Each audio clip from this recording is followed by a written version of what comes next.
भाई मैं तो पहली बार करूँ भाई। अच्छा, पहली बार ही डोनेट किया है।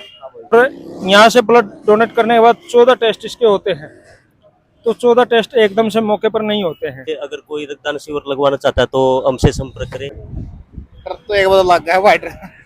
उनको कृत्रिम अंग लगवाए गए हैं और ऐसे 83 लोगों को ये अंग हमने लगवाए। दोस्तों, कुछ चीजें धरती के ऊपर ऐसी हैं जिन चीजों को बनाया नहीं जाता, उनको आपके किसी परमपिता परमेश्वर ने, अल्लाह ने ही बनाया है। उन चीजों को आप धरती के ऊपर नहीं बना सकते कृत्रिम तरीके से। उनमें से एक चीज है ब्लड।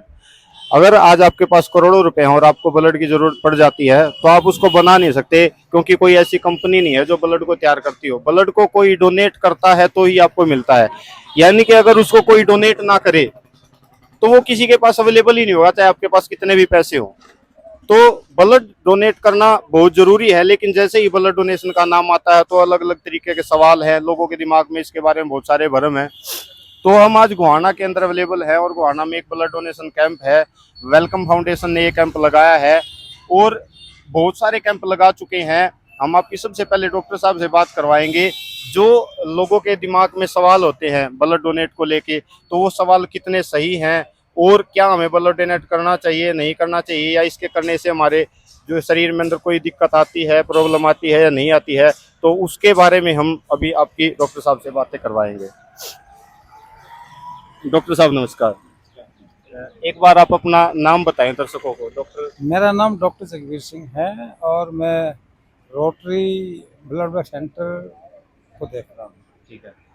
जब ब्लड डोनेशन का नाम आता है तो ये बात तो क्लियर है कि इसको बनाया नहीं जा सकता, जहां तक मेरे को नॉलेज है। इसको सिर्फ अगर कोई डोनेट करे तो ही ये दूसरों को अवेलेबल हो सकता है। लेकिन जैसे ही ब्लड डोनेट का नाम आता है तो लोगों के दिमाग में बहुत तरीके के सवाल आते हैं, जैसे कि मैं ब्लड डोनेट क्यों करूं, मैं अगर डोनेट करूंगा तो मेरे शरीर में कोई कमजोरी आ जाएगी। तो क्या ऐसा संभव है कि इसको ब्लड डोनेट करने से कोई कमजोरी आए शरीर में? ऐसा कुछ नहीं है, ये तो लोगों की गलत धारणा है कि ब्लड डोनेशन से कोई कमजोरी आती है या कोई मतलब जो है ना परेशानी होती है। ब्लड जो ब्लड लेते हैं मतलब जो है ना जो डोनर से, वो 300 ml के आसपास है और एक आदमी के अंदर जो है ना 5 लीटर से ज़्यादा ब्लड होता है, 5-5.5 लीटर ब्लड होता है। अगर उसमें से 250-300 ml ले ले तो कोई फर्क नहीं पड़ता, और वो 15-20 मिनट में ही पानी पीने से या फ्लूइड लेने से उसकी बॉलिंग पूरी हो जाती है। जहाँ तक आरबीसी की बात है, वो 15 दिन में पूरी हो जाती है। तो उसमें कोई कमजोरी नहीं आती, कोई मतलब किसी प्रकार की दिक्कत नहीं होती।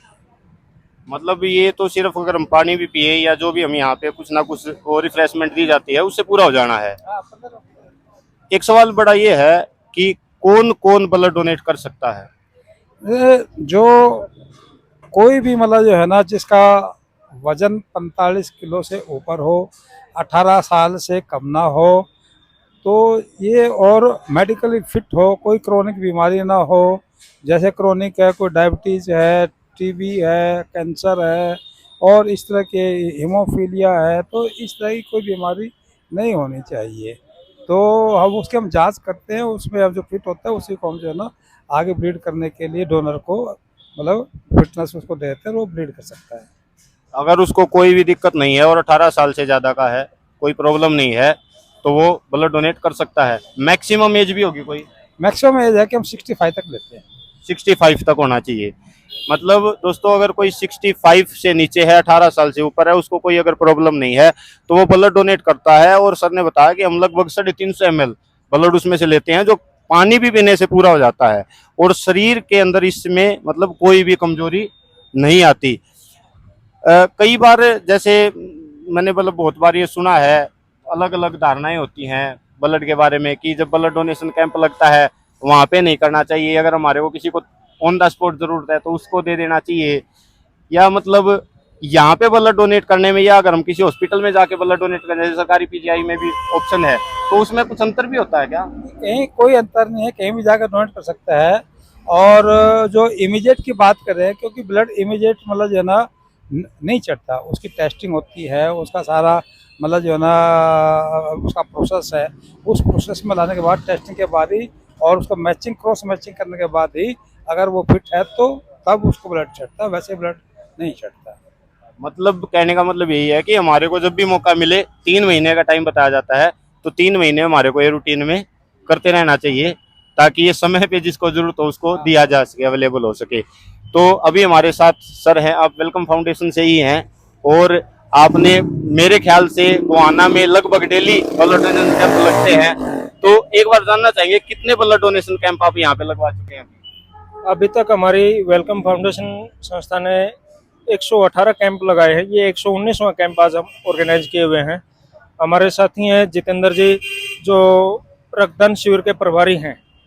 इनकी देखरेख में निरंतर हमारा प्रयास रहता है कि जहाँ कोई भी अवसर मिलता है, कोई जयंती, किसी महापुरुष की पुण्यतिथि, जो भी शुभ अवसर, समाज को दोनों संदेश एक साथ हम देना चाहते हैं कि उन महापुरुषों को भी याद किया जाए, उनको नमन हो, और साथ साथ रक्तदान शिविर की जो पौधा यहाँ पर गोहाना में लगाया गया है वो पनपता रहे और दिन ब दिन फूलता रहे। रक्तदान शिविर का जैसे अभी आपने पूछा कि ऑन द स्पॉट देने में, डॉक्टर साहब ने बताया कि बड़ा प्रोसेस है, और यहाँ से ब्लड डोनेट करने के बाद 14 टेस्ट इसके होते हैं। तो 14 टेस्ट एकदम से मौके पर नहीं होते हैं, ऑन द स्पॉट। तो डिमांड इसलिए होती है कि बहुत सारे, आप कभी भी इसमें पीजीआई में जाकर देखिए, बस एक्सीडेंट होके आ गई किसी की, और बहुत सारे उसमें से एकदम से घायल अवस्था में लोग आते हैं, तो उनको कौन देगा? ना तो उनके परिजन होते वहाँ पर, तो ब्लड बैंक ही उसकी सहायता कर सकता है। और ब्लड बैंक में कहाँ से आएगा? जब कैंपों से वहाँ पर डोनेट होके इकट्ठा किया हुआ होगा, स्टोरेज होगी उसकी। ऐसा नहीं कि मौके पे ही डोनर बुलाया जाएगा और तभी लेकर के उसको उन घायलों को प्रोवाइड करवाया जाएगा। तो इसलिए कैंप लगाना और ब्लड बैंक को स्टोरेज बनाए रखना ये बहुत जरूरी होता है। मैं इस बात से बिल्कुल सहमत हूँ, क्योंकि अगर आपने जो उदाहरण दिया सही है, अगर कहीं पे एकदम बस अगर एक्सीडेंट हो गया जो उसमें ज्यादा बंदे हों, और जो बंदा ये कह रहा है कि मैं मौके पे दूंगा, वो उस टाइम हो सकता है वो वहां से बहुत ज्यादा दूर हो, तो हो सकता है वो आ भी नहीं पाए। तो मेरा मानना तो यही है, आपकी बात से मैं सहमत हूँ कि उसे जब भी मौका मिले उसे हर 3 महीने में रूटीन में करते रहना चाहिए। और अगला जो आज हमारा कैंप लगा है, ये किस उपलक्ष्य में लगा है? आज हमारे जो देश के मिसाइल मैन के नाम से जाने जाते हैं, डॉक्टर एपीजे अब्दुल कलाम, जो हमारे देश के राष्ट्रपति भी रहे हैं, आज उनकी पुण्यतिथि के शुभ अवसर पर जो है ये कैंप हमने ऑर्गेनाइज किया है। और अगला जो लगेगा वो कब लगेगा, कहाँ लगेगा? हमारा कैंप अगला जो है ना 29 तारीख को लगने वाला है, बड़ौदा रोड पर। इसकी उपलक्ष्य है शहीद उधम सिंह जी की जो है पुण्यतिथि है, वो 31 तारीख को पड़ने वाली है, लेकिन 31 तारीख को टीम की उपलब्धता न होने के कारण हम उसके उपलक्ष्य में 1-2 दिन आगे पीछे कर देते हैं। ये वेलकम फाउंडेशन का कोई और भी लक्ष्य है भविष्य में आने वाले समय में? हम न केवल रक्तदान शिविर और भी बहुत सारे सामाजिक काम जो न करते रहते हैं। अभी हमने दिव्यांग लोगों के लिए हरियाणा भर से जो दिव्यांग है उनको बुलाया था और उनको कृत्रिम हाथ और पैर लगवाए थे नारायण सेवा संस्थान उदयपुर के सहयोग से। तो उनको एक भी पैसा उनका नहीं लगा, किसी को 50,000 रुपये की कीमत का, किसी को 80,000 रुपये की कीमत का, किसी को 20,000 रुपये की कीमत का, जो भी जिसको जैसी आवश्यकता थी उनको कृत्रिम अंग लगवाए गए हैं। और ऐसे 83 लोगों को ये अंग हमने लगवाए थे। और इसके अलावा हमारा पौधारोपण का है और गरीब बच्चों को पढ़ाने का है। ऐसे छोटे छोटे प्रोजेक्ट हम चलाते रहते हैं जिनको हम समाज में एकदम से हाईलाइट नहीं करते, लेकिन वो चलते रहते हैं हमारे। अगर कोई वेलकम फाउंडेशन के साथ जुड़ना चाहे, जो हमारे कैंप में आ गया, हमारी संस्था के साथ आ गया, वो जुड़ ही गया। हमारी कोई स्पेशल फीस नहीं है, कोई स्पेशल इंस्ट्रक्शन नहीं है। जो समाज सेवा में इच्छा रखता है वो हमारा सदस्य ही है। तो बहुत बहुत धन्यवाद। आपने ना एक जो ये काम किया है समाज के सुधार के लिए, समाज में लोगों की भलाई के लिए, ये वाकई काबिल तारीफ है, क्योंकि कहीं ना कहीं इन चीज़ों की बहुत ज़्यादा ज़रूरत थी जिनके ऊपर आपने काम किया है। और जितेंद्र जी, एक मैं आपसे भी एक बार पूछना चाहूँगा कि अभी अगर कोई भी बंदा, आप इन्होंने बताया कि आप प्रभारी हैं, आप ही ये सारा काम संभालते हैं, अगर कोई भविष्य में रक्तदान कैंप लगवाना चाहे तो उसके लिए क्या प्रोसीजर रहेगा? रक्तदान के लिए अगर कोई रक्तदान शिविर लगवाना चाहता है तो हमसे संपर्क करें, ठीक है। हम उसकी जो भी हमारी सहायता बनेगी रक्तदान शिविर लगाने के बारे में उसकी सहायता करेंगे। उसके लिए कोई प्रोसीजर भी होता है अलग से? जो भी प्रोसीजर होगा हम पूरा करेंगे उसका। अच्छा, उसको बता दिया जाएगा। डॉक्टर साहब, एक बात और पूछना चाहूँगा, जो हम ब्लड डोनेट करते हैं उसका कोई अलग से रिकॉर्ड भी बनता है? हाँ बिल्कुल, जो भी डोनर है उसका एक रिकॉर्ड बनता है। जो संस्थाएं हैं उसको वो भी मेंटेन करती हैं, और ये गवर्नमेंट लेवल पे भी मतलब इंफॉर्मेशन जाती रहती है। और गवर्नमेंट भी इसको प्रोत्साहित करती है कि 15 अगस्त पे या 26 जनवरी को जो मैक्सिमम नंबर ऑफ मतलब डोनेशन जिसकी ज़्यादा होगी 3-4 आदमियों को हर इन दोनों ओकेजन पे तो सरकार सम्मानित करती है। जैसे 15 अगस्त 26 15 जनवरी अगस्त पे। पे गवर्नर साहब भी करते हैं। अच्छा अच्छा। तो मतलब एक चीज तो ये होगी कि उसको सम्मानित किया जाता है। दूसरा, हमारे को जो दिया जाता है प्रमाण पत्र, उसमें कुछ टाइमिंग भी होती होगी, वो अगर दोबारा चाहे ब्लड उसको जरूरत पड़ जाए वो 1 साल तक की उसकी वैलिडिटी होती है। 1 साल में डोनर की फैमिली को, जो ब्लड रिलेटेड फैमिली है, उसको मतलब जो है ना सारी सुविधाएं मिलेंगी 1 साल तक।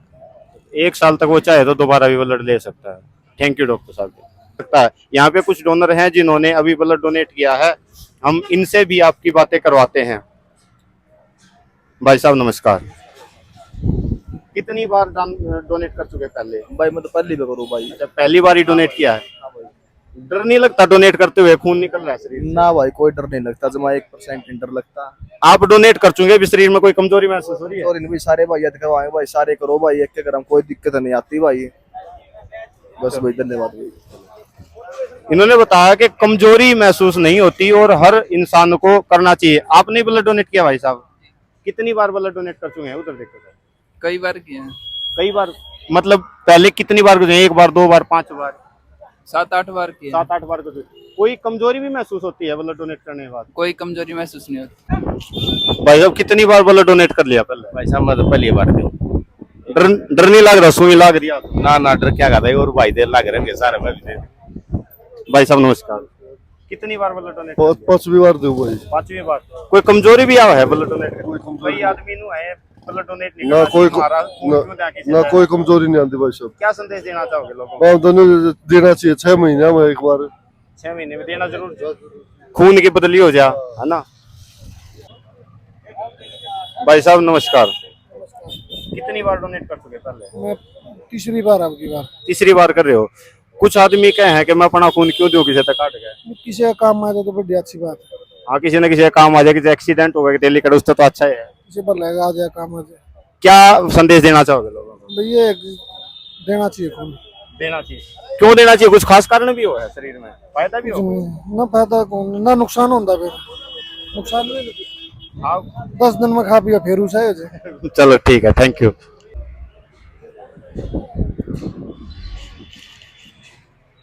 भाई साहब नमस्कार।